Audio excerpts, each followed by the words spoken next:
It all. App State came out strong, and really we're hitting on all cylinders right there. I thought we controlled the line of scrimmage a little bit early in the first quarter right there, and had the opportunity to take the ball down there and scored and turned it over, and then we just we didn't have what it took today. It was a very it's hard. The game humbles us. But that football team right there defeated us. I mean, they were a better team. Coach Clark and all those guys over there did an excellent job, and they took advantage of every situation right there, and beat our tails today. Like I said, 42-14 says it all. Couldn't get anything going in our throw game. It was very, very minimal. Big plays defensively. You hold them, and a couple throws over the top, a long run right there. Just those things right there, we've got to put a stop to. For whatever reason, you can't give up, whatever the longest run was. I mean, what was it, 61 yards? A 61-yard run, and then, the big pass over the top, and you just can't do that. And right now, we're searching for some answers. We're reeling a little bit. We got to figure some things out here this upcoming week and finish it up the right way with our last conference game at Old Dominion. But like I said, it's a disappointing loss, and they kicked our tails. With the offense, you feel it's an issue of predictability and not being able to kind of key in on a couple of things you were doing?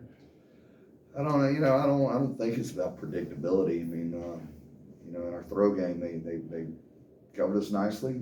We couldn't get anything going.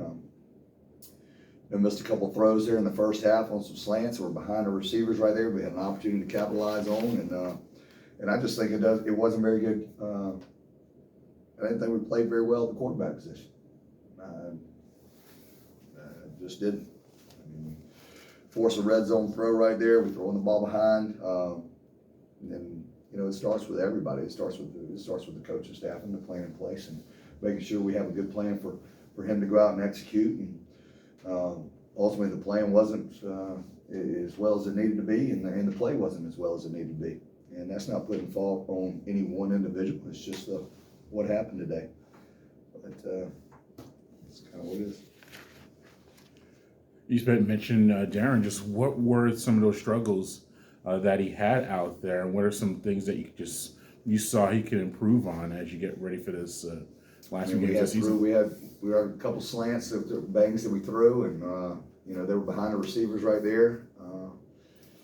Like I said, I mean, you have a red zone fumble, you have a red zone turnover on an interception, just throwing in a double coverage, trying to make a play, trying to do too much at times. Those are things you just can't do. We've got to prepare these guys better to go out and execute those situations, and we've been in those situations 1,000 times.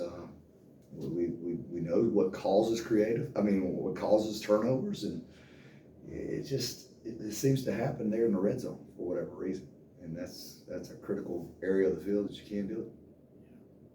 How did that first fumble kind of change the whole momentum of the game? Because you guys were 20 plays on that drive. I mean, you're sitting there, you're controlling the line of scrimmage. We're actually doing exactly what we wanted to do right there. We're handing the ball off, we're moving the chains, we're controlling the line of scrimmage, and you get right down in the red zone. I can't even remember what yard line was on, and then you have the turnover.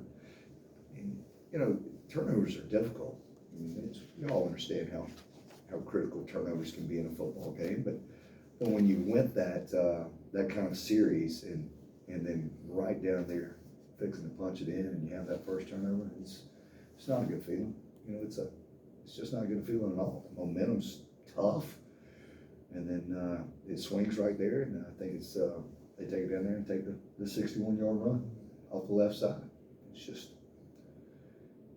two big plays right there, two big gut punches.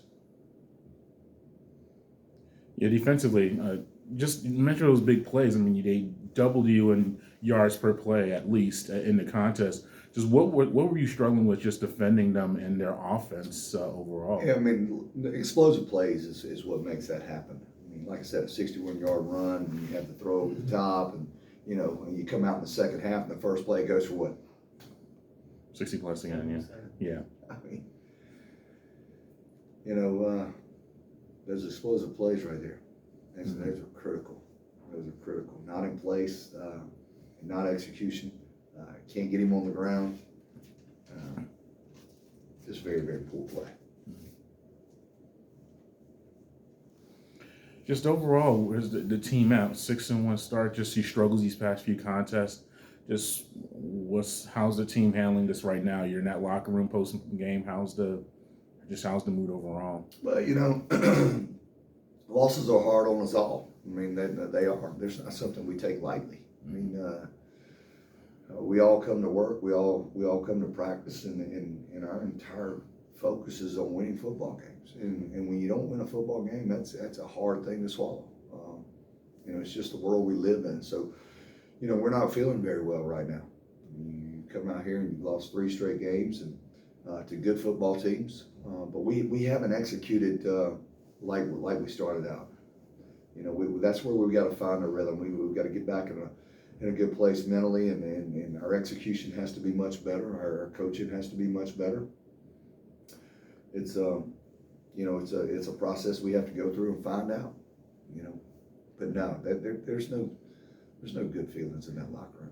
You know, you know, I hate to say it, but you got a lot of hung heads. I mean, and that's hard. You gotta go recover from that, pick your head up, and learn how to fight. And you know, the next 2 weeks are really, really critical. You know, you face the LSU bunch coming up next Saturday night, and then you finish this conference up at Old Dominion. And you know, there's still a lot to be said for our season.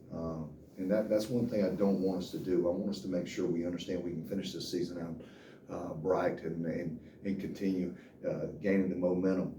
I think 7 regular season wins is probably the most we've ever had. And so we've got to go and push to find success here in the next couple of weeks, and then find us a bold destination and go out there and finish this season up the right way. But like I said, it's hard when you get defeated like that.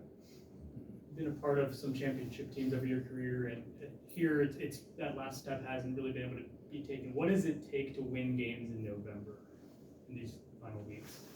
What does it take to win games in November? I mean, I don't really know how to answer that question. I think it takes a good football team. It takes a focused football team. You know, one of the things I think a season does, it takes a toll on you mentally and physically. And I don't see us in that point. I think we're in a good mental place. You know, the loss hurts, but you just got to be on point. You know, you got to be on point. You got to take these last few weeks and really accelerate to the end. You just you know, it's hard to say. You face good football teams. You know, it's one thing to go out there and get beat by a lesser football team. These are good football teams that we're facing. We're just not playing well. Anything else? Thank you. All right, thank you.